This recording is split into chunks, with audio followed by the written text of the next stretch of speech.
Duck and Goose. Written and illustrated by Tad Hills.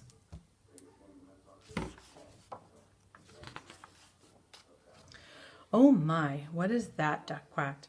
That's a silly question, Goose honked. It's a big egg, of course. Of course it is an egg. I know that, huffed Duck. What I mean is, where did it come from?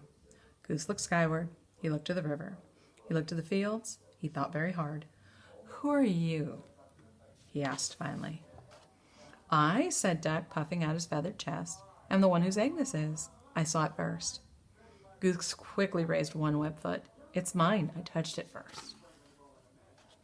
Hey, you should never put your dirty foot on an egg, Duck scolded. Don't you know anything about caring for eggs? Yes, I do. Goose cried out. Stop yelling, Duck yelled, then whispered forcefully, don't you know that you and your screaming are very likely disturbing the baby bird who is trying to take a snooze inside this egg? Goose wished that Duck wasn't right. He lowered his head and whispered softly, I'm very sorry. Go back to sleep in there.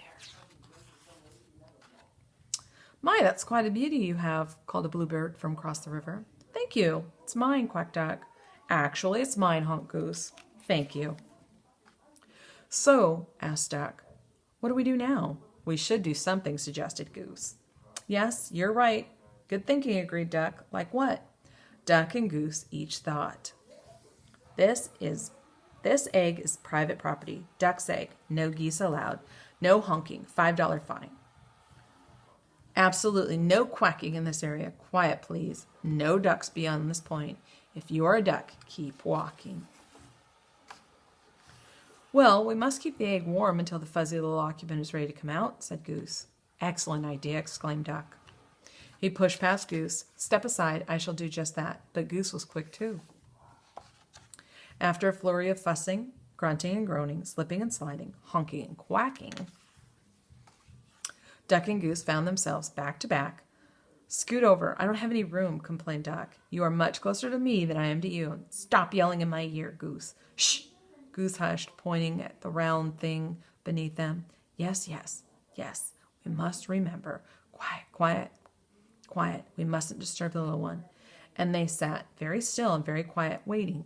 For a long time, they waited.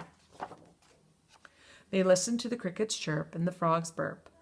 I'm going to teach this baby bird to quack like a duck, Duck boasted. Well, I'm going to teach it to honk like a goose, Goose honked back. I'm going to teach this baby bird to waddle, Goose added. So am I, Duck said. They heard the pitter-patter of the rain.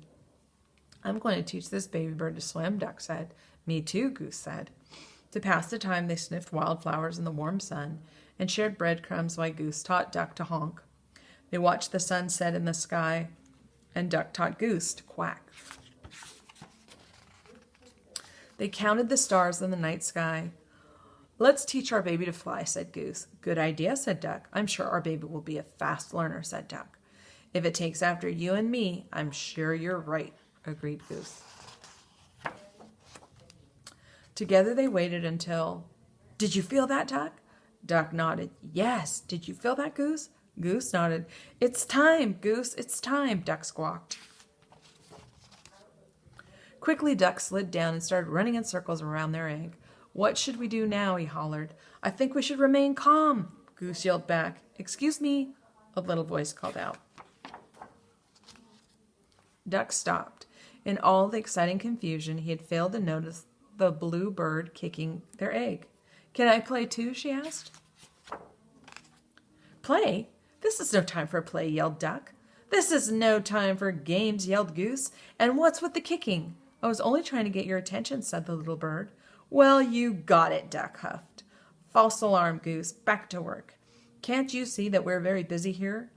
Goose explained to the bluebird, this is serious business. This is perhaps the most important moment of our lives. Oh my, I am sorry, apologized the bluebird.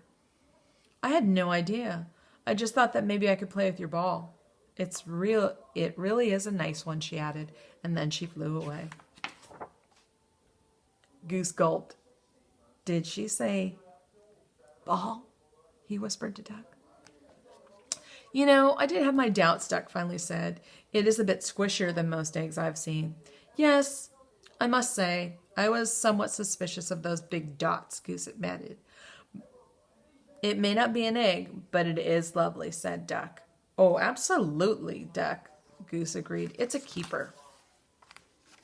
As the crickets chirped, the frogs burped, and the grass swayed in the gentle breeze, Goose quacked, Duck honked, and the ball bounced and rolled, and sometimes even flew.